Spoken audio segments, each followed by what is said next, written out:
Welcome to our group study point. आज हम लोग शिक्षा मनोविज्ञान की 4th सीरीज पढ़ेंगे।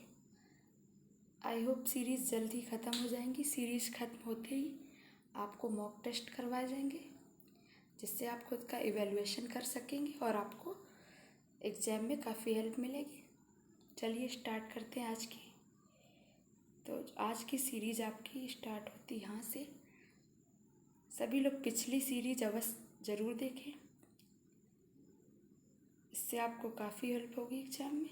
और आज का पहला पॉइंट है आपका ये, जो वाटसन महोदय थे, इन्होंने भय संवेग जो उत्पन्न होता है उसके लिए अनुकूलित अनुक्रिया के द्वारा किया था। तो जो भय संवेग है ये किसके द्वारा उत्पन्न होता है? अनुकूलित अनुक्रिया के द्वारा। और ये प्रयोग इन्होंने किस पे किया था? अपने बेटे हर्बर्ट पे। किस पे किया था? अपने बेटे हर्बर्ट पे। नेक्स्ट पॉइंट, अच्छी आदत का निर्माण व बुरी आदत को छोड़ने में पावलोव का सिद्धांत सर्वाधिक महत्वपूर्ण है।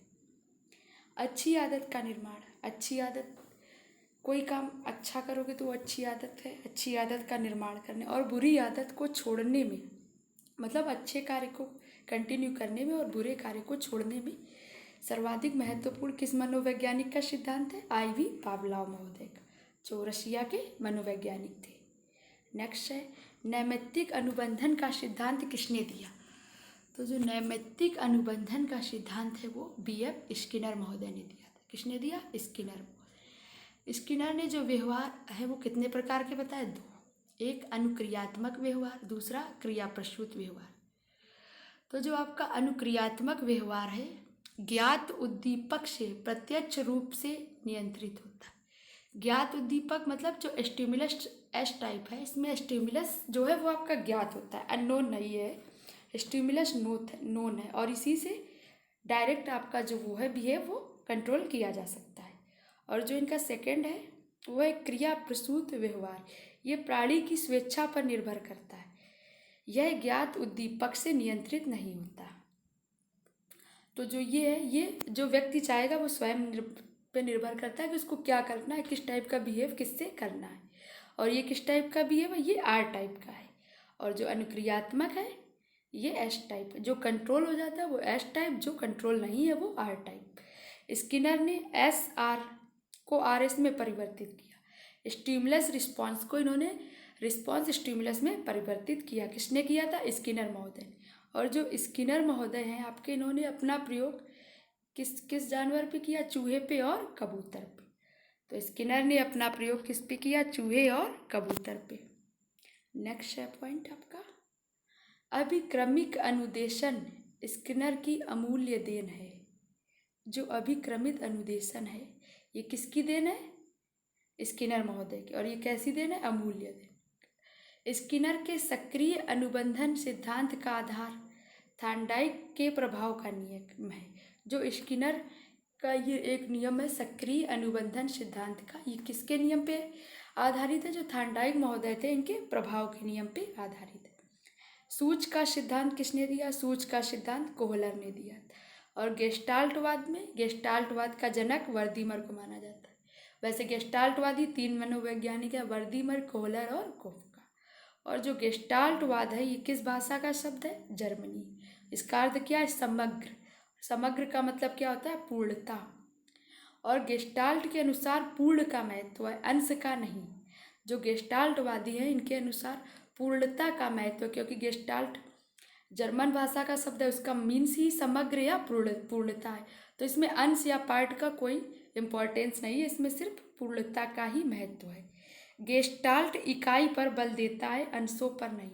जो गेस्टाल्टवादी है ये लोग यूनिट पूरी कंप्लीट मानते हैं, किसी चीज़ उसके पार्ट को नहीं मानते, सिर्फ यूनिट को ही मानते हैं। वर्दीमर जो थे इन्होंने प्रोडक्शन थिंकिंग नामक पुस्तक में गेस्टाल्ट का सूत्र प्रतिपादित किया। तो जो वर्दीमर थे मनोवैज्ञानिक, इन्होंने प्रोडक्शन थिंकिंग नाम का एक सूत्र बनाया। वो गेस्टाल्ट का प्रोडक्शन थिंकिंग नामक बुक थी, उसमें जो गेस्टाल्ट का सूत्र है वो लिखा था। कोहलर ने अपना प्रयोग किस पे किया? तो जो कोहलर थे उन्होंने अपना प्रयोग सुल्तान नामक वनमानुस पे किया था। और जो पुनर्बलन का सिद्धांत है वो किसने दिया? C.L. हल, क्लार्क एल हल। इन्होंने रीइंफोर्समेंट का सिद्धांत दिया। और हल की जो बुक थी उसका क्या नाम है? व्यवहार के सिद्धांत। ये इन्होंने कब दी? 1915 में। व्यवस्थित व्यवहार का सिद्धांत, जिसे प्रबलन का सिद्धांत भी कहते हैं। हल ने अपने सिद्धांत की व्याख्या 17 स्वयं सिद्धियों, 1734 सिद्धांत तथा 133 प्रमेयों के आधार पर की। तो जो हल महोदय थे, इनका प्रबलन का सिद्धांत है, इसकी व्याख्या इन्होंने 17 स्वयं सिद्ध और जो 1734 सिद्धांत तथा 133 प्रमेय के आधार पर की थी। हल के सीखने की क्रिया का आधार किसको मानते हैं? आवश्यकताओं की पूर्ति को। तो जो हल महोदय हैं, ये सीखने की क्रिया का जो आधार है उनके अकॉर्डिंग है, वो आवश्यकताओं की पूर्ति को मानते हैं। और हल ने 2 प्रकार की पुनर्बलन की आवश्यकताएं बताई हैं। तो जो इन्होंने रीइंफोर्समेंट की बताई है वो कितने टाइप्स की होती है? 2, प्राथमिक और द्वितीयक पुनर्बलन। प्राथमिक पुनर्बलन और द्वितीयक, primary reinforcement and secondary reinforcement. जो हल महोदय थे, इन्होंने अपना किस पे प्रयोग किया था? चूहों पे। हल का पुनर्बलन का सिद्धांत जो है वो थॉर्नडाइक के प्रभाव के और पावलोव के संबंध प्रतिक्रिया का मिला जुला रूप है। तो जो इनका ये पुनर्बलन का सिद्धांत है, ये किसका मिला जुला रूप है? थॉर्नडाइक और पावलोव महोदय की। एक थे मनोवैज्ञानिक गुथरी। तो जो गुथरी महोदय थे, इन्होंने कहा जो हम सीखते हैं वही दोहराते हैं और जो हम करते हैं वही सीखते हैं। मतलब जो हम सीखते हैं, जो हमने एक बार सीखा उसी को हम रिपीट करते हैं, और जो हम बार बार करते हैं वही हम सीखते हैं। और ये किस व्यवहार के थे मनोवैज्ञानिक? परंपरागत। और जो इनका सिद्धांत है गुथरी महोदय का, वो है समीपस्य अधिगम सिद्धांत, जो सहचर्य के अंतर्गत आता है। गुथरी ने कितने प्रकार के उत्तेजक बताए हैं? 2, भौतिक और गति उत्तेजक। गुथरी महोदय ने अपना प्रयोग किस पे किया? इन्होंने भी बिल्ली पे किया था।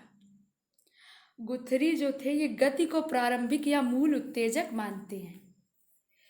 नेक्स्ट है संकेत या प्रतीक अधिगम का सिद्धांत किसने किया?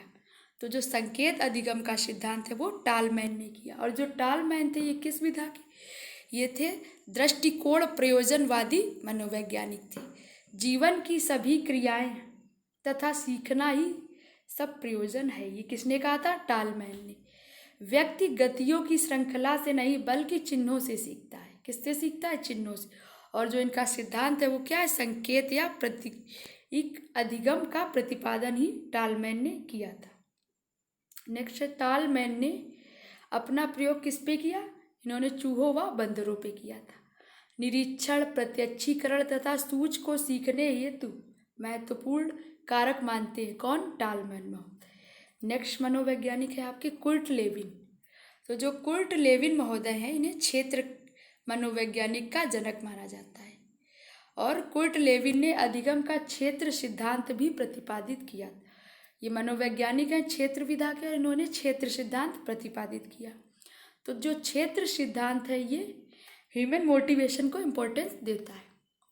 जीवन विस्तार स्थल वह वातावरण है जिसमें व्यक्ति रहता है तथा उससे प्रभावित होता है। तो जो जीवन विस्तार है वो एटमॉस्फेयर है जिसमें हम लोग रहते हैं और उसी से प्रभावित होते हैं। तो व्यक्ति सर्वाधिक प्रभावित कहाँ से होता है? जहाँ वो रहता है, जो देखता है और जो सीखता है। सीखने की उन्नति के ब्यौरे को अधिगम वक्र कहा जाता है। अधिगम वक्र मतलब ये होता है कि आपने क्या सीखा, कब सीखा। तो जो आपको एक वक्र के रूप में आप जो दर्शा सके कि हमने कब क्या सीखा, उसी को हम लोग अधिगम वक्र कहते हैं। और अधिगम वक्र कितने प्रकार का होता है? 3 प्रकार का। धनात्मक वक्र, ऋणात्मक वक्र और मिश्रित वक्र। कितने प्रकार का होता है? 3 प्रकार का। परिपक्वता, प्रेरणा, बुद्धि, वंशानुक्रम, वातावरण, रुचि, ये सब सीखने को प्रभावित करते हैं। या फिर हम ये कह सकते हैं ये सब सीखने के महत्वपूर्ण कारक हैं। कौन कौन से? परिपक्वता, प्रेरणा, बुद्धि, वातावरण, वंशानुक्रम और रुचि। नेक्स्ट है जेरोम एस ब्रूनर का कार्य क्षेत्र विशेष रूप से संज्ञानात्मक विकास पर निर्भर है। तो जो ब्रूनर महोदय थे, इनका जो कार्य क्षेत्र है वो किस पे निर्भर है? संज्ञानात्मक विकास का। या फिर हम ये भी कह सकते हैं संज्ञानात्मक विकास का जो कॉन्सेप्ट है या संप्रत्यय है वो किसने दिया? जेम्स ब्रूनर ने। और ब्रूनर ने ज्ञानात्मक विकास का विस्तार से अध्ययन किया। संज्ञानात्मक विकास का कॉन्सेप्ट दिया और अध्ययन किसका किया? ज्ञानात्मक विकास। ब्रूनर महोदय जो थे इन्होंने ज्ञानात्मक प्रक्रिया को 3 स्तर दिए। तो जो इनका फर्स्ट लेवल है वो है विधि निर्माण, सेकेंड लेवल प्रतिभा संबंधी, थर्ड सांकेतिक अवस्था। नेक्स्ट मनोवैज्ञानिक है आपके प्याजे महोदय। और प्याजे के अनुसार संज्ञानात्मक विकास की कितनी स्थितियां हैं? 4। संवेदी या इंद्रियगामक अवस्था, दूसरी है मूर्त संक्रियात्मक अवस्था, दूसरी है प्राक संक्रियात्मक अवस्था, थर्ड मूर्त संक्रियात्मक, और जो इनकी चौथी और अंतिम अवस्था है वो औपचारिक संक्रियात्मक अवस्था। तो प्याजे महोदय ने संज्ञानात्मक विकास की कितनी स्थितियां बताई? 4। संवेदीगामक या इंद्रियगामक, सेकेंड प्राक संक्रियात्मक, थर्ड मूर्त संक्रियात्मक और फोर्थ औपचारिक संक्रियात्मक अवस्था। प्याजे के अनुसार बालक के संज्ञानात्मक विकास में 4 कारक सहायक सिद्धांत। जो प्याजे महोदय हैं इनके अनुसार कितने कारक सिद्धांत हैं? स्कीमा, संतुलीकरण, आत्मीकरण, समंजन। तो कौन कौन से कारक हैं? फर्स्ट स्कीमा, सेकेंड संतुलीकरण और थर्ड आत्मीकरण, फोर्थ समंजन। नेक्स्ट है 7 से 11 वर्ष की अवस्था को वैचारिक विकास की अवस्था कहा जाता है। तो 7 से जो 11 वर्ष की अवस्था है इसको इसलिए वैचारिक अवस्था कहा जाता है क्योंकि इस अवस्था में जो बालक और बालिकाएं होती हैं उनके अंदर विचार करने की अवस्था आ जाती है। नेक्स्ट है पर्सनैलिटी से रिलेटेड। पर्सनैलिटी मतलब व्यक्तित्व। तो जो व्यक्तित्व है ये पर्सोना लैटिन भाषा का शब्द है। तो जो पर्सनैलिटी शब्द है ये लैटिन भाषा के पर्सोना से लिया गया है जिसका अर्थ है नकाब, मास्क या मुखौटा।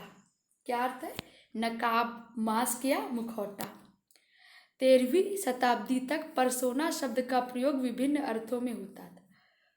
तो जो 13वीं शताब्दी थी पर्सोना शब्द के जो अर्थ थे विभिन्न थे, लेकिन जब 14th सेंचुरी आई तब पर्सोना को पर्सनैलिटी में रूपांतरित किया गया।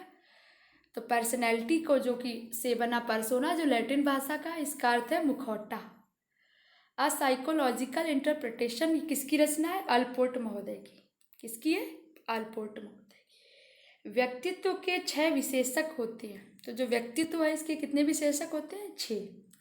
संवेग कितने प्रकार के होते हैं? संवेग 2 प्रकार के, सकारात्मक और नकारात्मक।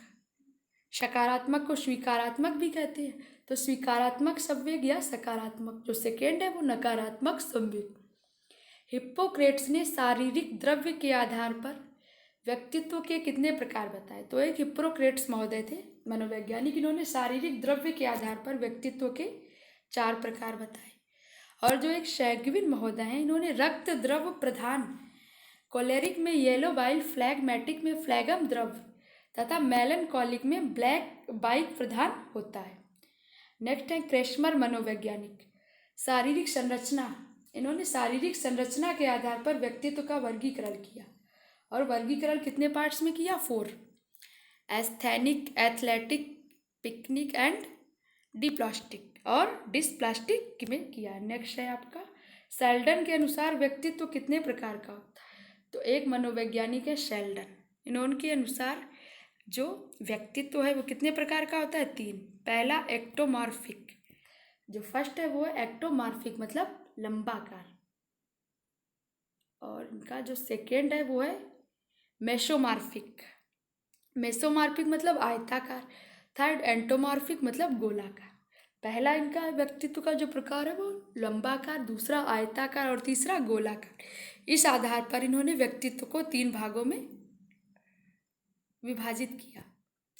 नेक्स्ट है स्प्रेंगर मनोवैज्ञानिक ने समाज शास्त्रीय आधार पर कितने प्रकार का व्यक्तित्व बताया? 6 प्रकार का स्प्रेंगर ने।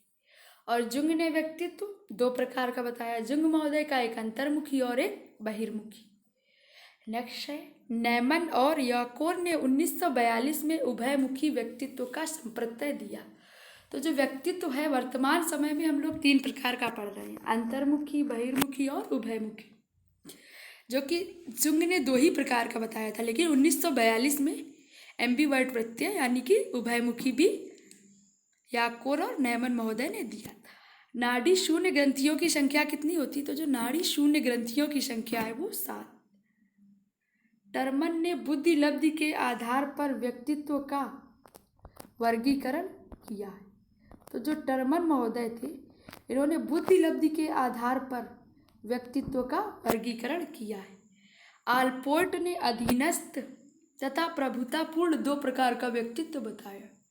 तो जो आलपोर्ट महोदय थे, इन्होंने व्यक्तित्व 2 प्रकार का बताया, फर्स्ट अधीनस्थ, सेकेंड प्रभुतापूर्ण।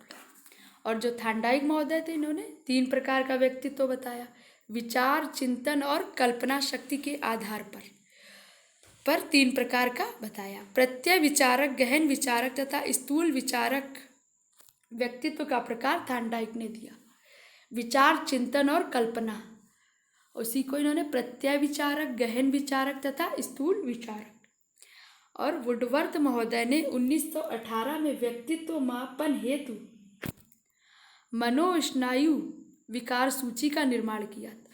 तो प्रश्न ये होगा, मनोस्नायु सूची का निर्माण किसने किया? वुडवर्थ ने। कब किया? 1918 में। जिसमें कितने प्रश्न थे? 116, 116। और समाज मिति के जनक कौन है? समाज मिति के जनक हैं J.L. मोरेनो। कौन है? J.L. मोरेनो। और जो TAT है, एक परीक्षण होता है TAT, इसमें कितने कार्ड होते हैं? TAT में 30 कार्ड होते हैं। प्रसंगात्मक बोध परीक्षण के प्रतिपादक कौन है? तो जो TAT है, इसे ही कहते हैं, इसके प्रतिपादक है मार्गन व मूरे। परीक्षण के समय TAT के कितने कार्ड काम में आते हैं? 20 कार्ड। और TAT परीक्षण को संपन्न होने में कितने दिन लगते हैं? 2 दिन लगते हैं।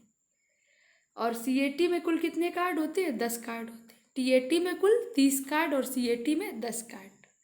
CAT का जो प्रतिपादन है वो किसने किया था? लियोपोल्ड बेलक ने। CAT मतलब चाइल्ड परसेप्शन टेस्ट। इसमें बाल अंतर्बोध परीक्षण के 10 कार्डों पर जानवरों के चित्र बने होते हैं। और हरमन रोशा महोदय थे, इन्होंने रोशा स्याही परीक्षण किया था। कब किया था? 1921 में। और इसमें रोशा परीक्षण में कुल 10 कार्ड होते हैं, 5 काले भूरे, 2 काले भूरे, लाल व 3 विभिन्न रंग के होते हैं। कार्डों की संख्या 10। स्याही धब्बा परीक्षण किसने किया? हरमन रोशा। शब्द सहचर्य परीक्षण, वर्ड एसोसिएटिव टेस्ट का प्रतिपादन किसने किया? गाल्टन ने। कब किया? 1879। तो जो गाल्टन ने शब्द सहचर्य परीक्षण में 75 शब्दों की सूची बनाई तथा किस पे परीक्षण किया था? स्वयं पे किया था। वाक्य पूर्ति परीक्षण, सेंटेंस कंप्लीमेंट टेस्ट का प्रतिपादन किसने किया? पाइने ने किया। तो सेंटेंस कंप्लीमेंट टेस्ट SCT का प्रतिपादन पाइने ने किया। तथा इसमें कितने वाक्य होते हैं? 20 वाक्य या पद होते हैं। नेक्स्ट, खेल विधि के जनक कौन है? खेल विधि के हेनरी कॉल्डवे कुक। नेक्स्ट है, व्यक्तित्व मापन हेतु खेल विधि का सर्वप्रथम प्रयोग किसने किया? इंग्लैंड के मार्गरेट लोवेनफेल्ड ने किया था। संसार निर्माण उपकरण, जो एक संसार निर्माण उपकरण है जिसमें 150 से 300 खिलौने होते हैं, का प्रयोग किसने किया? फेल्ड ने व्यक्तित्व मापन हेतु किया था। आलपोर्ट तथा कैटल ने सील गुण सूची की तैयार की। तो जो सील गुण सूची थी वो 171, उसमें सील गुणों का वर्णन था। निर्माण परीक्षण विधि मे और हार्टशोर्न द्वारा प्रतिपादित की गई। तो जो निर्माण परीक्षण विधि थी वो मे और हार्टशोर्न द्वारा प्रतिपादित की गई थी। सीजर लाम्ब्रोसो का बाल अपराध विज्ञान का जनक कहा जाता है। तो जो सीजर लाम्ब्रोसो है, इनके बाल मनोविज्ञान अपराध का जनक कहते हैं। ओष्ठवाचन बहरे बच्चों को पढ़ाने की विधि है। तो जो बहरे बच्चे होते हैं उन्हें पढ़ाने की विधि क्या है? ओष्ठवाचन। और ब्रेल लिपि जो है वो किसको पढ़ाई जाती है? अंधे बच्चों को। तो अंधे बच्चों को पढ़ाने की विधि ब्रेल लिपि। और इसका प्रतिपादन किसने किया था? फ्रांस के थे लुई ब्रेल। और इसमें कितने डॉट होते हैं? 6 डॉट होते हैं। बाल अपराध के उपचार हेतु अनिर्देशित पद्धति का विकास किसने किया? कार्ल रोजर्स ने किया। और जो पिछड़े बालक हैं, इनकी बुद्धि लब्धि कितनी होती है? 80 से 90 के बीच में होती है। साधारण श्रवण दोष वाले छात्र को कक्षा में आगे बिठाना चाहिए। तो जो छात्र होते हैं जिन्हें बिल्कुल साधारण सा सुनाई मतलब कम सुनाई पड़ता है, लेकिन बिल्कुल हल्की सी प्रॉब्लम होती है, उन्हें कहाँ बिठाना चाहिए, उसे कहते हैं साधारण श्रवण दोष, उन्हें आगे बिठाना चाहिए। और जो मंद बुद्धि बालक है, इनका IQ कितना होता है, 70 से 85। ऐसे बालक जिनका प्रमुख कार्य शिक्षक तथा शिक्षक को परेशान करना है, उन्हें क्या कहा जाता है, समस्यात्मक बालक। तो प्रत्येक कक्षा में आपको ऐसे बालक देखने को मिलेंगे जो खुद ही परेशान रहते हैं और शिक्षक के साथ साथ पूरी कक्षा को परेशान करते हैं, उन्हें क्या कहते हैं, समस्यात्मक बालक। व्यक्तित्व मापन के लिए व्यक्ति की पूर्ण सूचनाएं प्राप्त करने की विधि क्या है, तो जो पर्सनैलिटी को मापते हैं उसके लिए जो पूर्ण सूचनाएं हम लोग किसके द्वारा प्राप्त करते हैं, व्यक्ति इतिहास विधि के द्वारा। वैयक्तिक विभिन्नताओं के विषय में सर्वप्रथम किस मनोवैज्ञानिक ने अध्ययन किया, तो इंडिविजुअल डिफरेंसेस है, इनका सर्वप्रथम गाल्टन महोदय ने पढ़ा था। और जो सीखने का सूझ सिद्धांत है, सूझ सिद्धांत किसने दिया, कोहलर ने। और ये किस विधा की देन है, विधा या संप्रदाय, गेस्टाल्ट संप्रदाय की देन है। और सीखने के सूझ सिद्धांत में सुल्तान नामक वन मानुस या फिर चिंपैंजी का प्रयोग किया गया था। सीखने के मुख्य नियम कितने हैं, आपको बताए थे कल, पता है। P से प्रभाव का नियम, T से तत्परता का नियम, A से अभ्यास का नियम। तो सीखने के मुख्य नियम कितने हैं, 3, तत्परता का नियम, अभ्यास का नियम और प्रभाव का नियम। ये नियम किसने दिए, थॉर्नडाइक महोदय ने। और गेस्टाल्टवाद का जन्म कहाँ हुआ था, जर्मनी।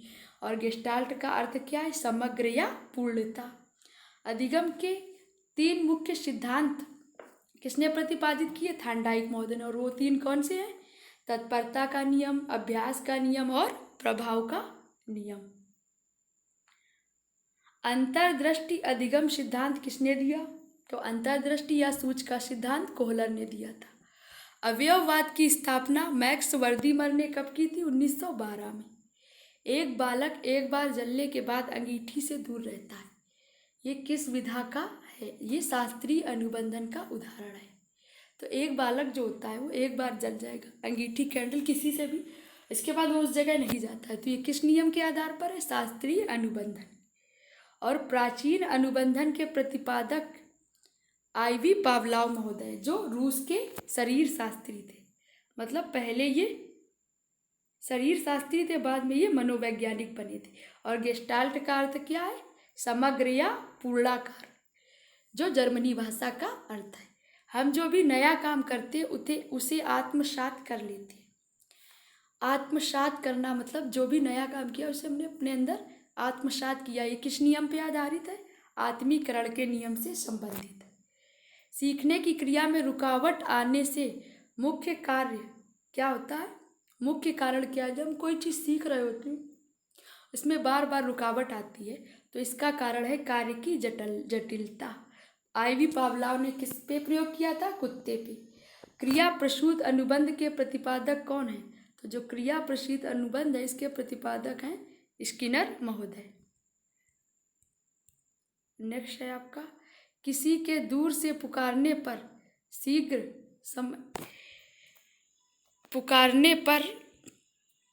उसके पास पहुंचते समय जो अधिगम होता है उसे क्या कहते हैं। ऐसा देखा होगा आपने, कई बार दूर से आपको कोई आवाज़ देता है आपके नाम से, तो आप तुरंत सुन लेते हैं, तो ऐसा मौखिक साहचर्य आधारित अधिगम कहते हैं। विशिष्ट व्यवहार का अधिगम उत्तेजना से क्रिया जो संबंधित करना या समस्या समाधान अधिगम कहलाता है। गेस्टाल्ट किस भाषा का शब्द है, जर्मनी, जिसका अर्थ है समग्र या पूर्णता। पुष्टिकरण का संबंध किससे है, क्लार्केल हल से। प्रबलन या पुनर्बलन का सिद्धांत किसने दिया, CL हल ने। हल ने अपना प्रयोग किस पे किया, चूहों पे। स्किनर के अमेरिका हार्वर्ड विश्वविद्यालय में मनोवैज्ञानिक के प्रोफेसर थे। जो स्किनर महोदय थे ये कहाँ प्रोफेसर थे, अमेरिका में हार्वर्ड यूनिवर्सिटी में। स्वादिष्ट वस्तु देखकर मुंह में पानी आना, ये कौन सी क्रिया है, स्वाभाविक क्रिया है। अनुकरण को शिक्षा का प्रारंभ माना जाता है। जब हम किसी को देख के उस काम को फॉलो करते हैं तो उसे क्या मानते हैं, शिक्षा का प्रारंभ। भाषा अभिव्यक्ति का मूल्यांकन निबंधात्मक प्रश्नों द्वारा किया जाता है। तो जो लैंग्वेज अभिव्यक्ति करते हैं हम लोग, किसी के सामने अपनी बात रखते हैं या अपने शब्द या विचार रखते हैं, तो जो इसका इवैल्यूएशन है ये निबंधात्मक प्रश्नों के द्वारा करते हैं। सीखने की श्रेष्ठ आयु कितनी है? 1 से 5 वर्ष, यानी कि शैशवावस्था कोई सीखने का श्रेष्ठ काल माना जाता है। मानसिक आयु विचार का प्रत्यय किसने दिया? तो मानसिक आयु विचार का प्रत्यय 1908 में बिने महोदय ने दिया था। पिछड़े बालक की बुद्धि लब्धि कितनी होती? 80 से 90। और जड़ बालक की IQ 0 से 25। श्रमिकों की बुद्धि लब्धि होती है 70 से 85। मूर्ख बालकों की बुद्धि लब्धि, जो मूर्ख बालक है उनका IQ 50 से 70 के बीच होता है। आकृति फलक परीक्षण, भूल भुलैया परीक्षण, वस्तु संयोजन आदि ये कैसे परीक्षण है? क्रियात्मक या निष्पादन परीक्षण। आकृति फलक, भूल भुलैया परीक्षण और वस्तु संयोजन ये क्रियात्मक परीक्षण है। तो आज की सीरीज हमारी यही समाप्त होती है। अच्छा लगे तो लाइक शेयर ज़रूर करें। धन्यवाद।